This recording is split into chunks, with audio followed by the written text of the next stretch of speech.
3x minus y equal 3 আর 5x plus y equal 21 হলে x y এর মান কোনটা?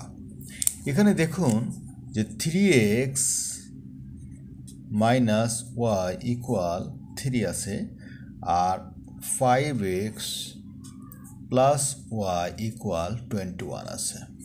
তো এখানে প্লাস ওয়াই আর এখানে মাইনাস ওয়াই, তা আমরা যদি যোগ করি তাহলে এটা কেটে যাবে। তো 5x প্লাস 3x কত হবে? 8x আর 21 প্লাস 3 কত হবে? 24।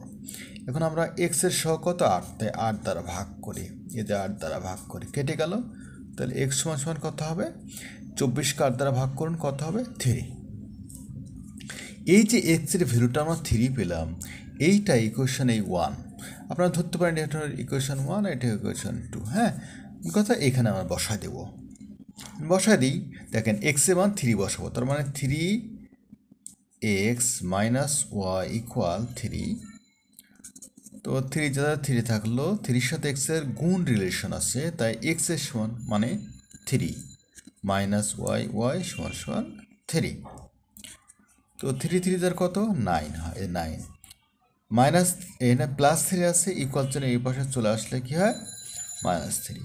আর মাইনাস ওয়াই ওই পাশে চলে গেলে ওয়াই হয়। 9 থেকে 3 বাদ দিলে কত হবে? 6। তার মানে লিখতে পারি ওয়াই ইকুয়াল টু 6। তার মানে কী পেলাম? এক্স এর ভ্যালু পেলাম 3 আর ওয়াইয়ের ভ্যালু পেলাম 6। তার আমাদের সলিউশনটা কী দাঁড়ালো? এই যে এটা ঘ নম্বরটা, এক্স এর ভ্যালু হচ্ছে 3 আর ওয়াইয়ের ভ্যালু হলো 6। মনে রাখবেন প্রথম যেটা থাকে সেটা হলো এক্স এর ভ্যালু, আর দ্বিতীয় যেটা থাকে সেটা হচ্ছে ওয়াইয়ের ভ্যালু। থ্যাংকস।